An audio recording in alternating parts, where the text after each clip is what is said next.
Okay, yeah, it started a few seconds ago. So yeah, first off, I have like bright ass purple hair and a mohawk again. My hair cover's done. I decided I was gonna put my mohawk off because I'm probably not doing like anything today. But I had someone on Tumblr ask me, September 7th was a year that I'm a queen of self-harm, and I had someone ask me if I was gonna make another video because I made one for like, you know, it was like 9 or 10 months, I don't remember now. So I was like, yeah, like I'll make one, and it's been 2 weeks since I said I was going to, and I still haven't, so I was like, I might as well do that today. Because I was like up bright as, like, fucking early as hell. So I'm running on like 3 hours of sleep. I don't get how I'm doing this. I'm like awake. I'm gonna crash anytime now, but you know, I had someone ask me about that, so I'll just make a little video about my recovery. I started when I was 11, and like I'm not gonna go all through it because one of my other videos kind of explains that, but it started when I was 11, and it was something that progressively got worse because I was bullied really bad all through middle school. So as, you know, bullying got worse and shit at home got worse, you know, like my cutting got a lot worse. And when I was 14, my mom actually found out about it. And I pretty much had the ultimatum because when I was 11, I was also in a psychiatric hospital, which is like ironically enough where I got the idea to self-harm because like other girls were in there that were in my ward were doing it. And like I got that idea, you know, from them, and I was really desperate, you know, for anything to help me, you know, cope.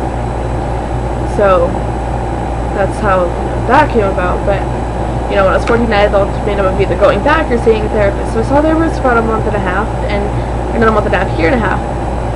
And things got better. I was able to go a couple weeks or a month or two without self-harming, but it was never this long or anything. And I stopped seeing her, and I was about 9th or 10th grade when I stopped. And when I started my junior year of high school, I started dating someone that was like absolutely 1000% terrible to me. And it pretty much, you know, all the progress I had made was like completely just, it all came crashing down around me and things got really bad. And then I hiccuped. But I just stopped caring a lot about what happened to me.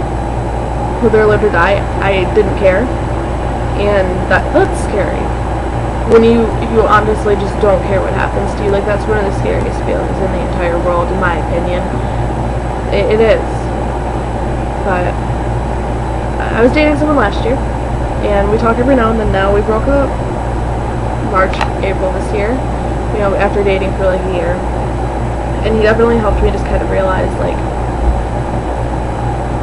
you know, like, first of all, you're worth recovery. I'm worth recovery. Everyone is worth recovery. You don't deserve to hurt yourself, whether it's cutting or an eating disorder or some kind of drug and alcohol addiction. Like, you don't deserve to hurt yourself, and you don't deserve to struggle. Like, you are so worthy of recovery, and you're so worthy of getting better. I promise you, you know, and that's one of the hardest things that you have to realize. That, and no one is gonna fix you. You know, like fix you. Like, you have to do that yourself. You can have support. You can have people around you saying like, hey, if you need someone, I'm here. But don't rely on anyone. Because first of all, if you rely on someone, if they leave or if they hurt you somehow, like, that's so significant and just like a negative thing in your recovery. It is. And I know, because I used to be that way. I used to rely on other people. But the thing is they're not the ones struggling with self-harm, like you are.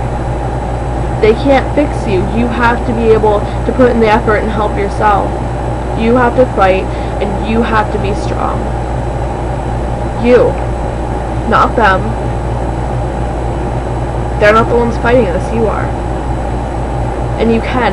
I've been self-harming since I was 11, and I'm going to be 20 in a couple months. Like, that's how long I've been dealing with this. If I can do this, anyone can. I swear on it. And it's possible. I never thought it was possible. It is so worth it. So worth it waking up and being like, oh, you know, I have this and this and this, and basically all this stuff you can do, or even if it's nothing at all. You know, you're just sitting at home watching Netflix. It is so worth being able to do that rather than waking up and being like, oh, how am I going to hide my cuts or scars today? Like, shit, I have to throw out these pants, or I have to throw out this shirt because I stained it with blood again. Or, you know, like, scheduling when you're going to self-harm around what you're doing that day. Like, it is so fucking worth it. to not have to do that. And I'm like starting to cry, but it is so fucking worth it. And anyone can do it. Anyone.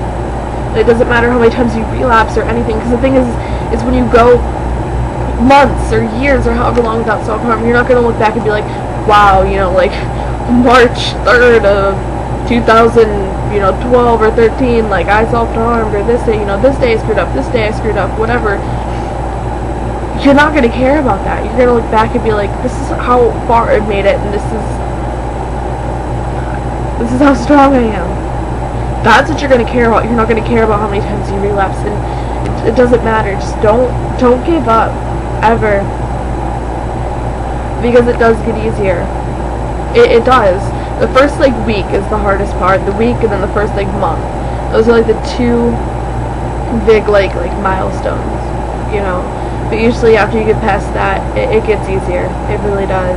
But yeah. I think I'm done because I don't want to make this like terribly long.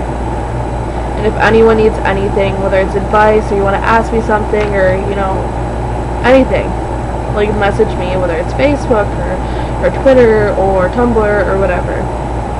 Like, I'm not going to judge you. I don't have any friends to tell anything to, not like I would.